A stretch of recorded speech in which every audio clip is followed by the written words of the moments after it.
എനിക്ക് ഉറപ്പുണ്ട് ഇന്ത്യൻ ടീമിലേക്ക് വൈഭവിന് അടുത്ത് തന്നെ വെളിയെത്തും. ഇന്നലെ ഗുജറാത്തിനോട് തോറ്റ് പുറത്തായ ശേഷം രാജസ്ഥാൻ പരിശീലകൻ കുമാർ സംഗക്കാരയുടെ പ്രതികരണങ്ങളിൽ ഒന്ന് ഇതായിരുന്നു. ഇനിയും ഇങ്ങനെ വൈകിപ്പിക്കുന്നത് എന്തിനാണെന്ന് സെലക്ടർമാരോട് ആരാധകർ ഒരേ സ്വരത്തിൽ ചോദിക്കുന്നുണ്ട്. ഇപ്പോൾ IPL-ൽ സൂപ്പർ താരങ്ങൾ ഒരുപാടുള്ള സംഘമല്ല രാജസ്ഥാൻ. സഞ്ജു സാംസൺ പടിയിറങ്ങിയാൽ ആ ഫ്രാഞ്ചൈസിയുടെ ഗതി എന്താകുമെന്ന് ചോദിച്ചവരുണ്ട്. ഞങ്ങൾ വൈഭവിന്റെ ബാറ്റിംഗ് കാണാനാണ് എത്തിയത്. മുളൻപൂരിൽ ഇന്നലെ കളി കാണാനെത്തിയ പലരും മാധ്യമപ്രവർത്തകരോട് പ്രതികരിച്ചത് ഇങ്ങനെയാണ്. വെറും 2 സീസൺ കൊണ്ട് ഇന്ത്യൻ ക്രിക്കറ്റിൽ ഒരു ബ്രാൻഡ് ഉദയം കൊള്ളുന്നു. Just 15-year-old Vaibhav Suryavanshi. 2025-ൽ ഗൂഗിളിൽ ഏറ്റവും കൂടുതൽ സെർച്ച് ചെയ്യപ്പെട്ട ഇന്ത്യൻ പേഴ്സണാലിറ്റി ആരാണെന്നോ വൈഭവാണത്.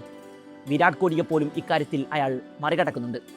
ഇതിനെക്കുറിച്ച് ഒരിക്കൽ ചോദ്യം ഉന്നയിച്ചപ്പോൾ താൻ അതൊന്നും ശ്രദ്ധിക്കാറില്ലെന്നും കളിയിൽ മാത്രമാണ് ശ്രദ്ധയെന്നുമായിരുന്നു വൈഭവിന്റെ പ്രതികരണം.